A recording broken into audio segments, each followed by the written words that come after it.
Dawn. All right. Thank you very much, Amy. You know, I'm thinking that with all the things that are going on in the world today, injustice, racism, sexism, genderism, ageism, hunger and poverty, climate change, political and economic upheavals, et cetera, et cetera, et cetera. Some of you may be wondering, why are we talking about mysticism? Well, I hope to provide an answer to that. Maybe. There's a basic foundational approach that I'm going to take to mysticism, and actually a basic approach I take to anything that has to do with religion, with spirituality. And mysticism, of course, has its connections to, or strong connections to, religion or various spiritualities in human history. But the basic approach that I use this morning is this idea that metaphor is the language of religion. And this underlies religious texts, all foundational documents of religions, and everything that I speak about and think about when I'm talking about religion and even spirituality. A metaphor is a figure of speech that, for rhetorical effect, directly refers to one thing by mentioning another. Richard Rohr, a Franciscan priest and globally recognized author and teacher, wrote this. He said, "Metaphor is the only possible language available to religion because it alone is honest about mystery. The underlying messages that different religions and denominations use are often in strong agreement, but they use different images to communicate their own experience of union with God." In other words, when using religious language to a large degree, we have to start with the use of metaphor, including words that are familiar to Christians, such as the Garden of Eden, sin, salvation, Christ, and even God as metaphors. The poet William Wallace Stevens said that we say God and the imagination are one. Now, Frank Doggett, who was an educator and expert on Wallace Stevens's poetry, wrote this about that statement that God and the imagination are one. He said, "The point here is that according to Stevens, God is man-made, but Stevens doesn't mean to reduce God to a mere conception. He is the ultimate embodiment of immensity, representing the greatest possible capacity of the human mind to create."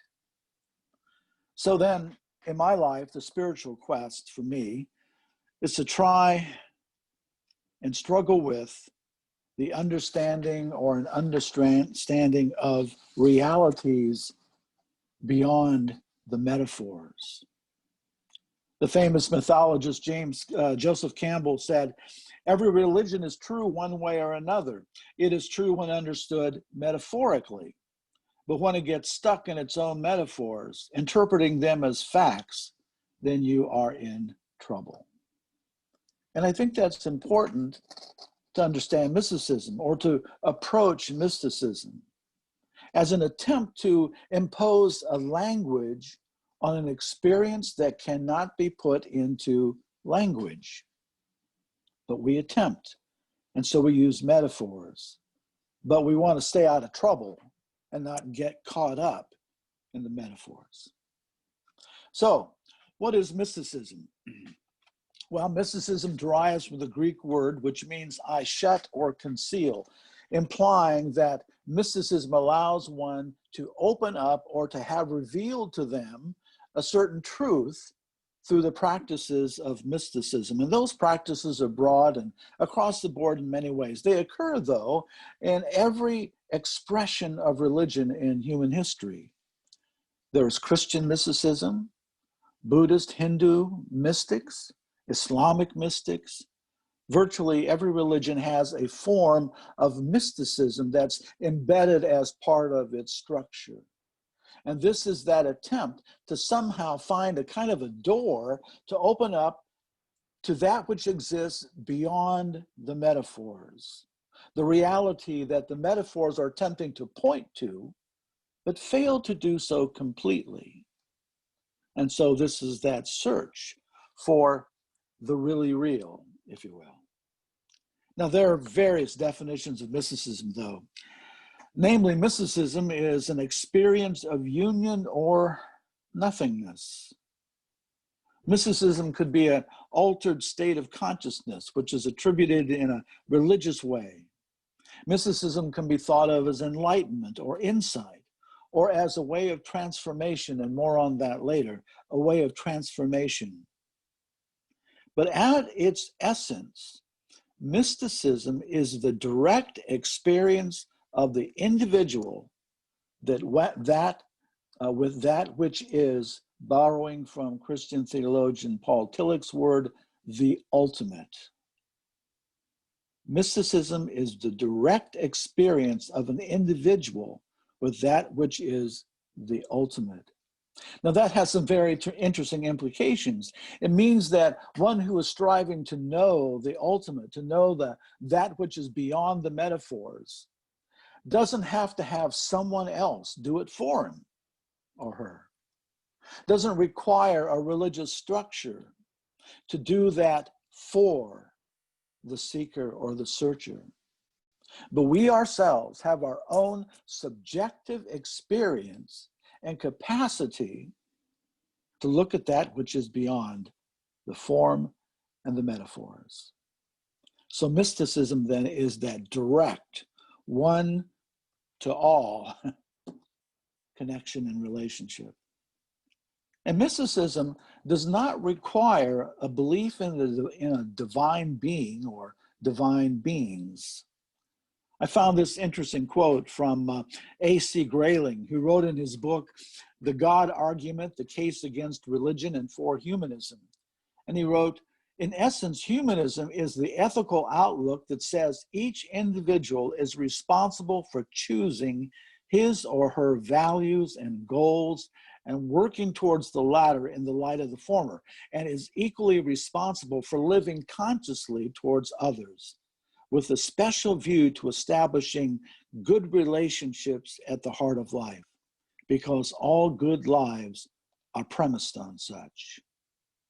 So if we took Paul Tillich's comments about the ultimate and we smush that up with Grayling, our individual values and goals then become the ultimate.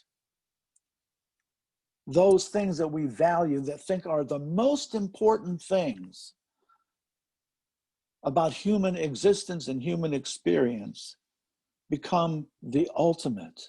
And we can then, according to a mystical approach, on our own have a subjective connection and experience with the ultimate. And sometimes the experience of those values, as I mentioned, have nothing to do with religion or with a divinity of a god or gods. And we can experience those values in various ways. I have to say, some of the most moving moments in my life were visiting some of the monuments in Washington, D.C. There's no God involved, but there was this overwhelming feeling of connection to this experiment, what's been called an experiment in democracy. On the battlefields of Gettysburg, I felt a kind of a mystical pull towards the ideals of human equality. Though they were imperfect and though it didn't work out the way we wanted it to, still there is that basic feeling of the importance of a human value that I could experience. I didn't have anyone have to come in and show me and tell me how to experience it and the proper way to experience it. It was my own subjective experiential experience that allowed me to feel that. Watching hospice nurses in tears over the death of a patient takes me to a place, an almost mystical place at times. Human values that we hold to be important and truth and paramount. Collins English Dictionary defines mysticism as the belief in or experience of a reality surpassing normal human understanding or experience, a reality perceived as essential to the nature of life. And according to the Christian mystic Evelyn Underhill, mysticism is the art of union with reality. The mystic is a person, she says, who has attained that union in a greater or lesser degree, or who aims at and believes in such attainment. The Unitarian Universalist Sam Berlino III said that mysticism is quite simply the frank acknowledgement that there's more to be, or far more to existence than we know and can ever know. The American Heritage Dictionary describes mysticism in religion, the attempt by an individual to receive or to achieve a personal union with God or with some other divine being, or, importantly, a principle.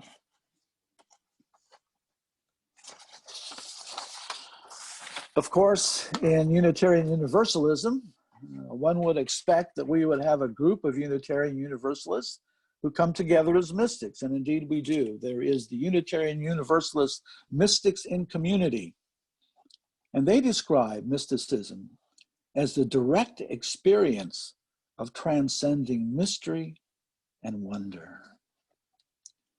A mystical experience, then, is a direct experience of the divine, possibly understood by other writers and people in the past. Maurice Buck, a prominent Canadian psychiatrist in the late 19th century, wrote in The Cosmic Consciousness. William James, in The Varieties of Religious Experience, speak of this mystical approach. And Abraham Maslow, in Religions, Values, and Peak Experiences, describes a human experience with something that goes beyond our normal day-to-day. Marianne Cox, writing on the Unitarian Universalist Mystics webpage, said this about the mystical experience. These experiences are life-changing, even though they may happen only once. The person feels connected to everything in the universe. Life is seen as meaningful and beautiful. The intellect is stimulated, and there's a feeling of heightened awareness. Insights come effortlessly. The person feels blissful and more loved than they have ever felt before.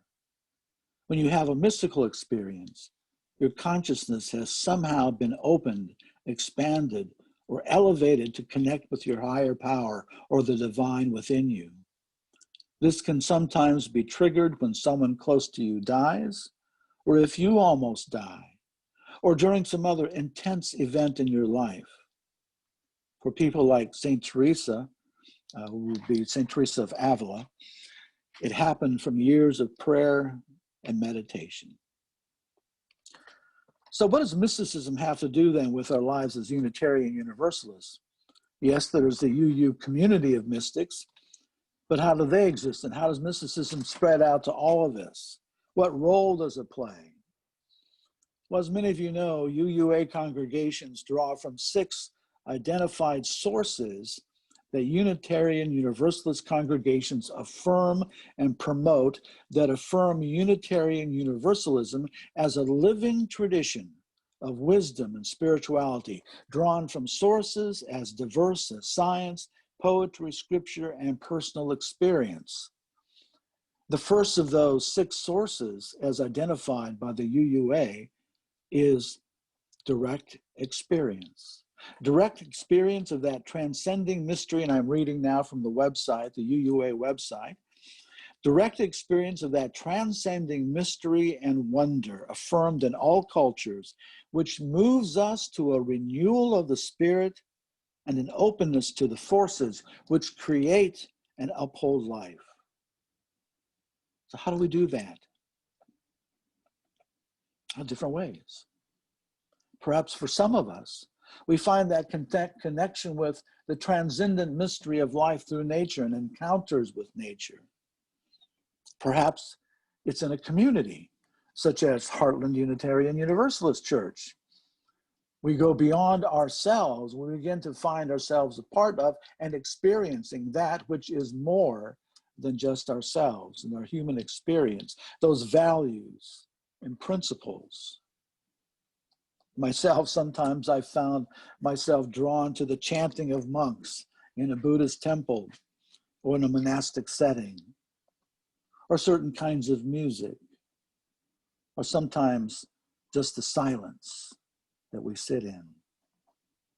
Ways in which we can actively participate in that which is ultimate, beyond what some doctrine or dogma wants to impose on us, although they can be helpful in their own ways, but something that moves us to see us as part of something so much bigger, so much more vital and important. So when we talk about mysticism in community, we think about the metaphors. The Unitarian Universalist mystics in community write on their website, "We believe that direct experience of transcending mystery and wonder is a wellspring for a life of faith. Life and the universe are replete with mystery beyond thought or expectation. Encountering it raises our spiritual awareness, inspires us to have spiritual practices, and opens us to the forces that create and uphold life." It's an interesting statement, but I see metaphor in all of that. What are the metaphors here? What is the metaphor of those words, spiritual awareness? What does that mean? Something beyond the materialism that fosters inequality, racism, even violence and death. And then what are the forces that create and uphold life? Love, caring, struggle, in communion, in community with one another. You know, Henry David Thoreau was at one time a Unitarian. In fact, he resigned from the Unitarian Church in Concord, Massachusetts. I read his resignation letters. It's interesting. He became a transcendentalist, and I won't go into what that is, but basically a very mystical approach. But Henry David Thoreau resigned from the Unitarian Church in Concord, Massachusetts. However, the church's current minister, the Reverend Howard Dana, said this. He said, "Modern day Unitarian Universalism was in many ways started by Thoreau and Emerson as a branch of the tree of historic Christianity that we are now at the end of. Both are alive and well in UU theology and practice today," he said. And Reverend Dana goes on to say that Emerson points us toward a unifying force greater than ourselves. And Thoreau shows us that we must practice our theology in the here and now. The result of Thoreau's influence, Dana said, is UU activism grounded in self-reflection. You know, Thoreau wrote, "If one advances confidently in the direction of his dreams and endeavors to live the life which he has imagined, he will meet with a success unexpected in common hours. He will pass an invisible boundary. New, universal, and more liberal laws will begin to establish themselves around and within him, and he will live with the license of a higher order of beings."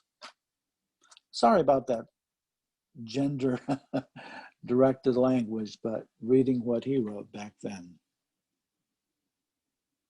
And Ralph Waldo Emerson, an early UU mystic, said, "Why should we not also enjoy an original relationship to the universe? A relationship that is our own, subjective, connection to that which is ultimate." Well, what's the point? What's the point of mysticism? What's the point of endeavoring to engage in practices that help us to connect with that which is more, that which is ultimate, that which is beyond the metaphors, the words, and the languages that we use? What's the value in that? Well, Robert Scherf, writing in The Rhetoric of Experience and the Study of Religion in the Journal of Consciousness Studies, said that a particular mode or mode of experience characterized as religious, spiritual, visionary, or mystical is thought to constitute the very essence of religion. Bernard McGinn, writing in the Essential Writings of Christian Mysticism, said that personal transformation is the essential criterion to determine the authenticity of Christian mysticism. And according to Jerome Gelman, writing in the Stanford Encyclopedia of Philosophy, the ultimate goal of mysticism is human transformation, not just experiencing mystical or visionary states.